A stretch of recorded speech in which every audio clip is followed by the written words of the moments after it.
The wind howled through the pine trees as Margaret Sullivan clutched the faded photograph in her trembling hands. The real estate agent had left it behind, an old black and white image of the cabin from 1952, showing a happy family of 7 standing on the front porch.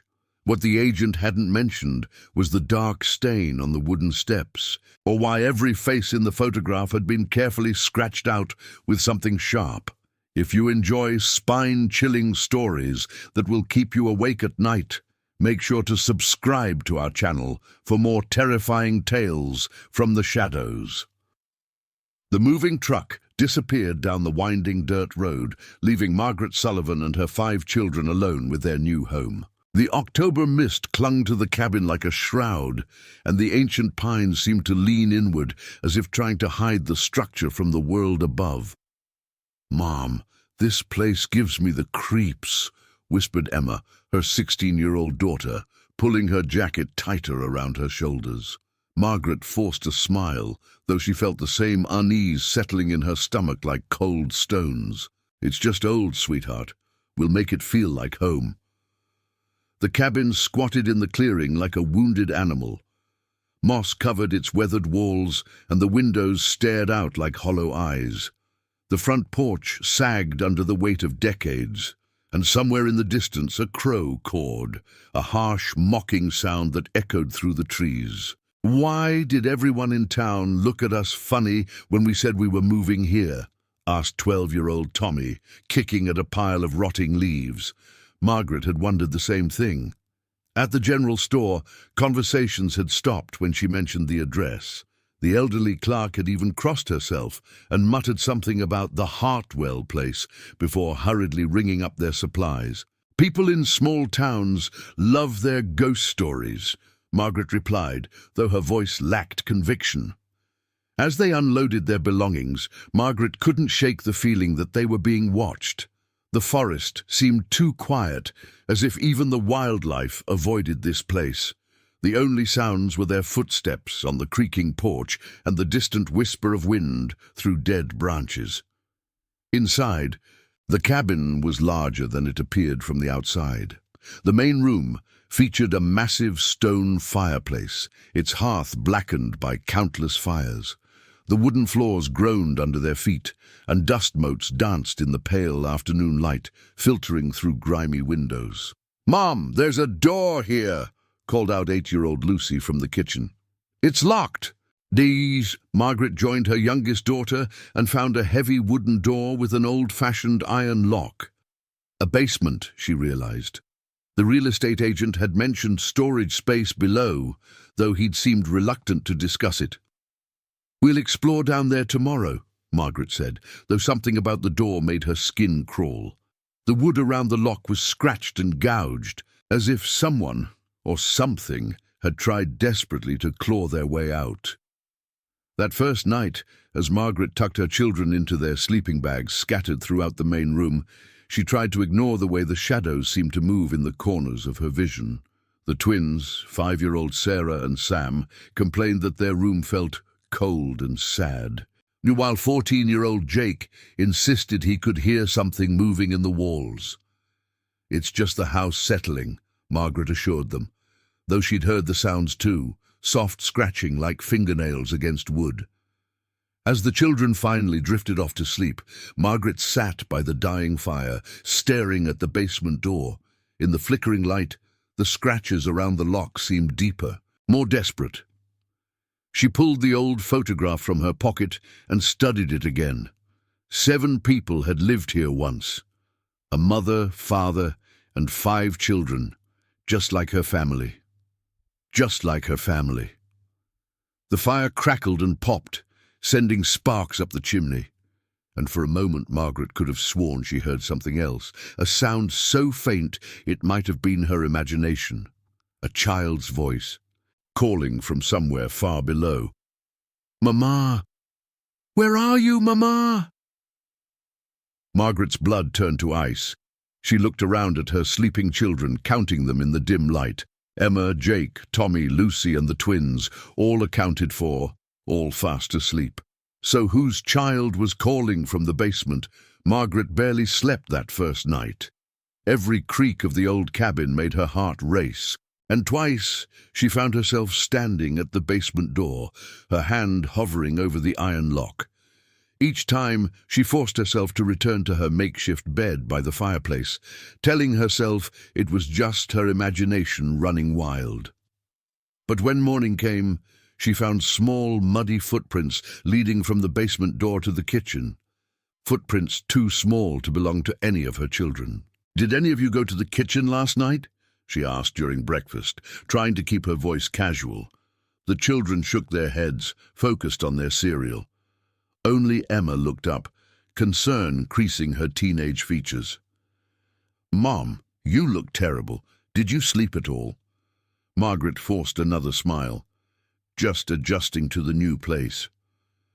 After breakfast, she decided to tackle the basement. The iron key had been left on the kitchen counter by the previous owners, a detail that now seemed ominous rather than helpful. As she approached the door, her hands trembled slightly. The lock turned with surprising ease, as if it had been recently oiled. The door swung open to reveal wooden stairs descending into absolute darkness. A musty smell wafted up, not just age and dampness, but something else, something sweet and cloying, like flowers left too long in a vase. Margaret flicked the light switch, but nothing happened. The electricity hadn't been connected to the basement yet. She grabbed a flashlight from their supplies and began her descent. The basement was larger than she'd expected, with stone walls that wept moisture and a dirt floor packed hard by decades of use. Old furniture covered in white sheets stood like ghosts in the corners, and mason jars lined wooden shelves along the walls. But it was the far wall that made Margaret's breath catch in her throat. Scratched into the stone were dozens of tally marks, grouped in sets of 5.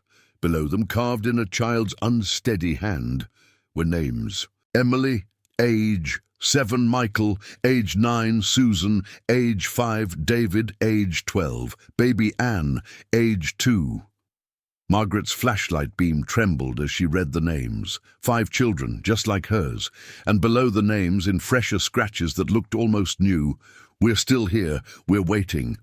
"Bring them down," a sound from upstairs made her spin around, her children's voices calling for her.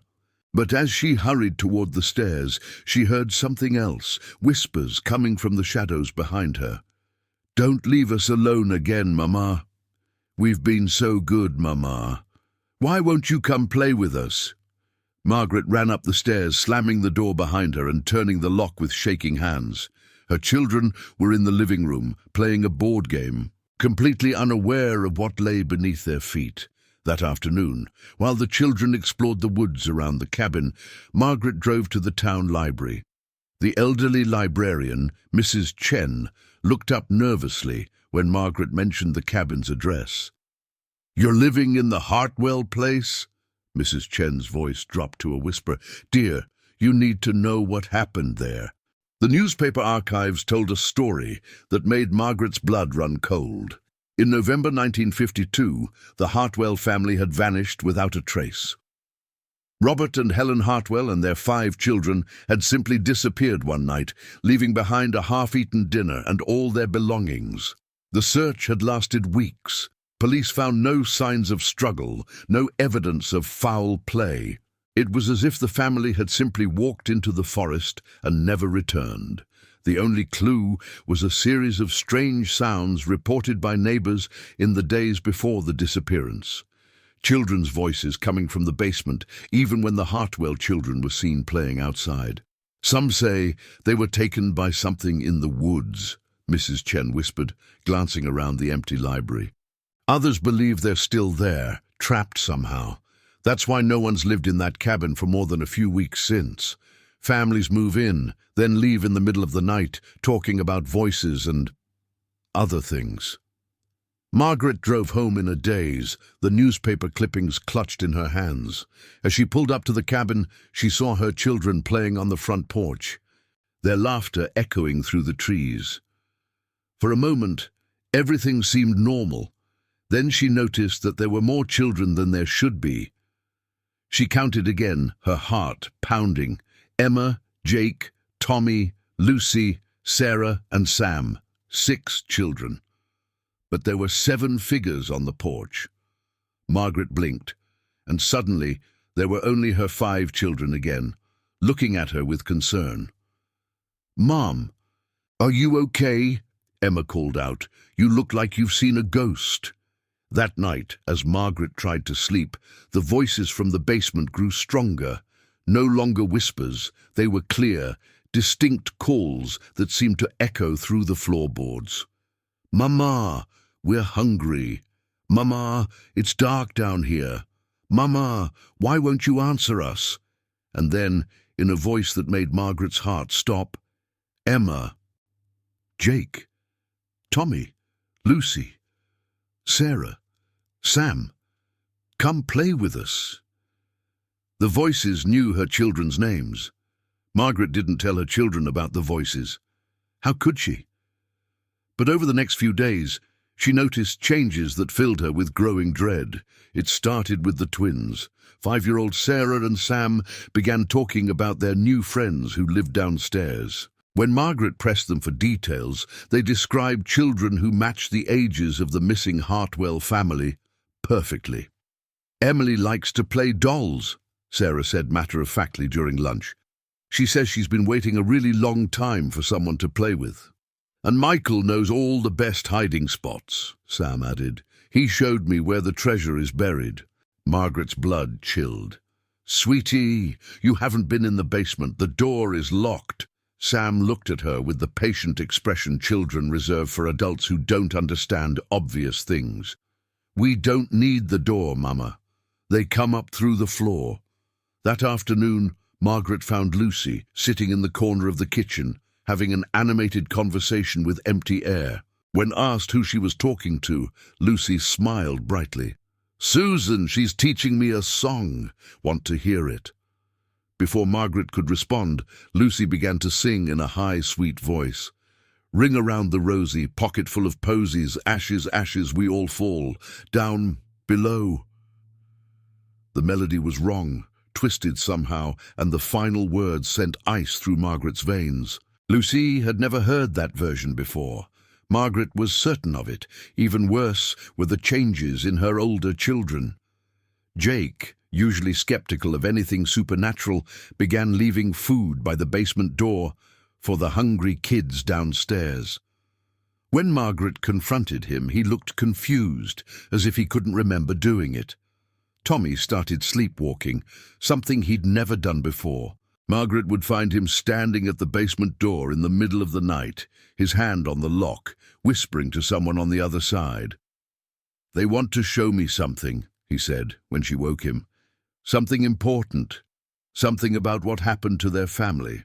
Only Emma seemed unaffected, and her growing concern mirrored Margaret's own. "Mom, something's wrong with this place," Emma said one evening as they prepared dinner. "The kids are acting weird, and I keep hearing things. Voices, footsteps, and sometimes I see shadows moving when no one's there."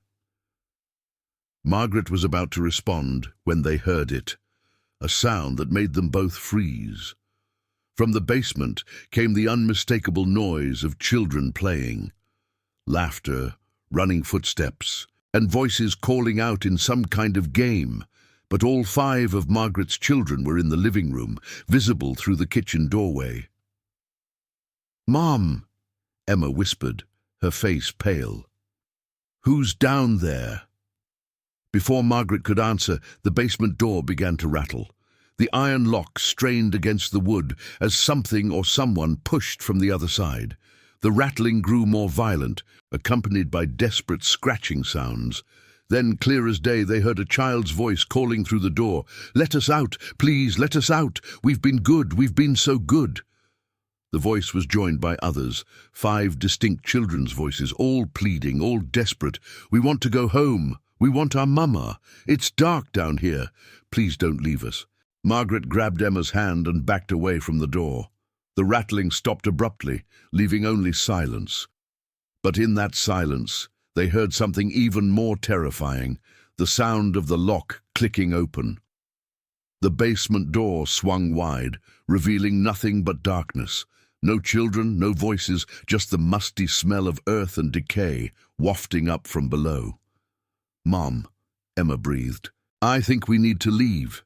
Tonight." But as Margaret turned to gather her other children, she found them standing in the kitchen doorway, their eyes reflecting the overhead light like mirrors. They moved in perfect synchronization, their heads tilted at identical angles. "You can't leave," they said in unison, their voices strangely flat. "The children downstairs are lonely. They need friends to play with.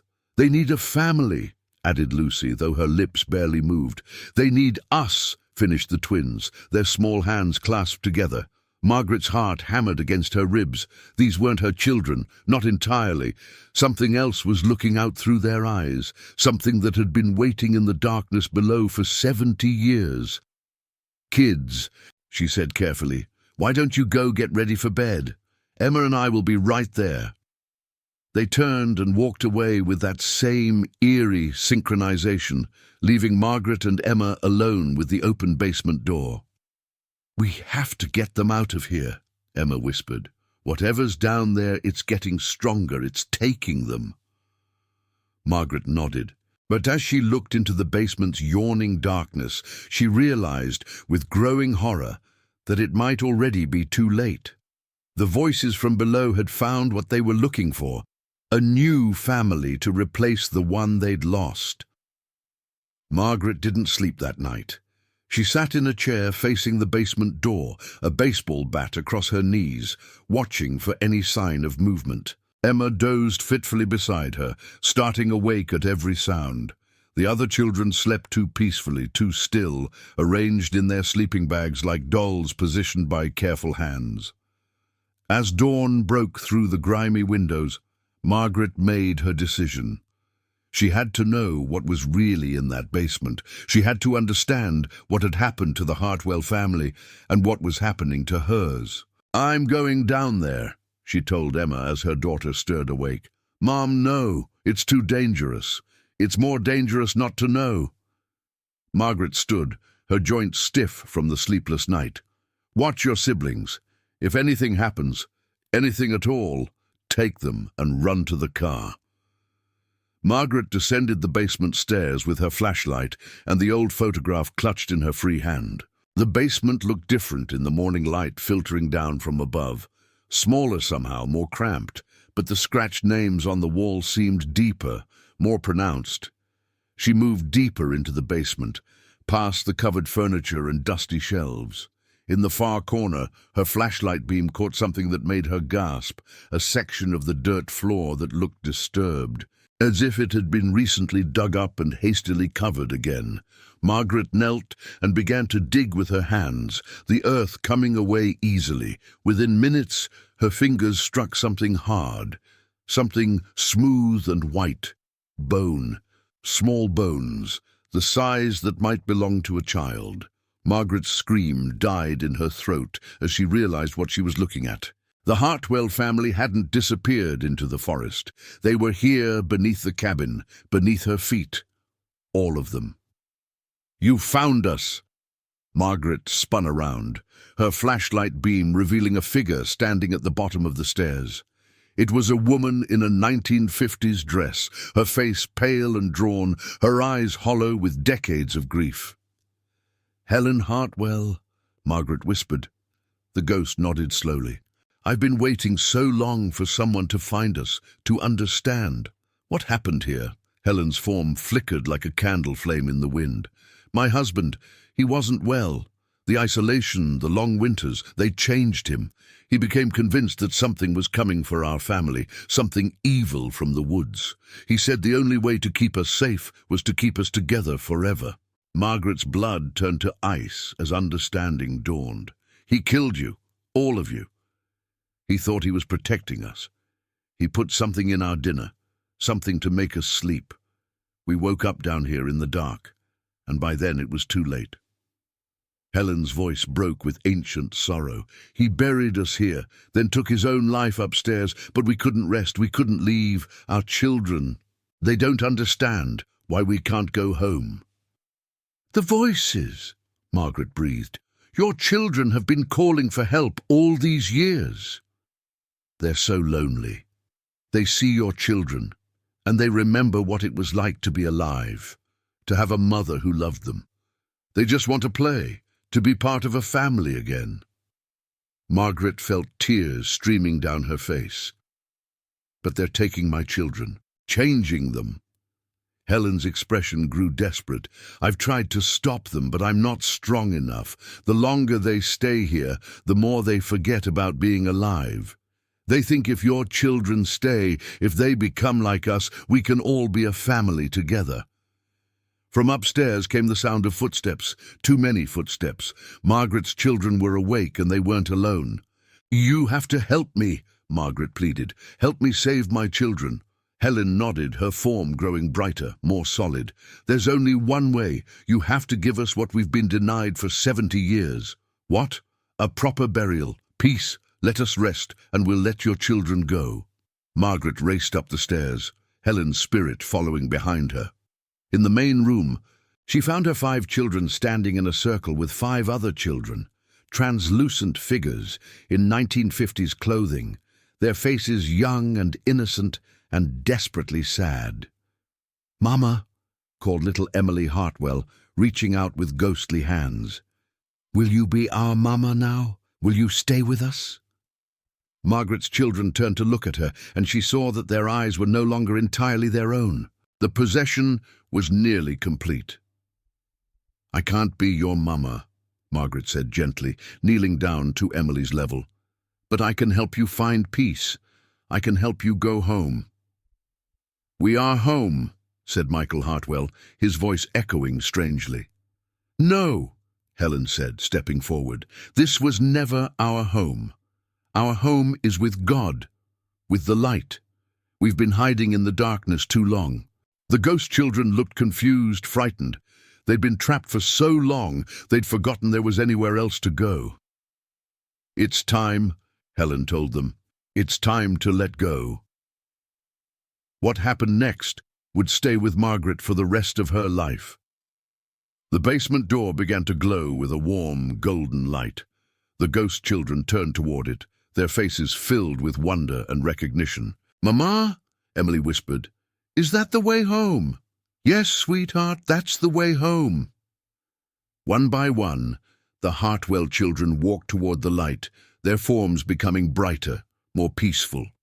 As they passed through the doorway, Margaret's own children blinked and swayed, the strange influence leaving their eyes. Helen was the last to go. She paused at the threshold and looked back at Margaret. "Thank you," she whispered. "Thank you for setting us free." And then she was gone, and the basement door swung shut with a final, definitive click.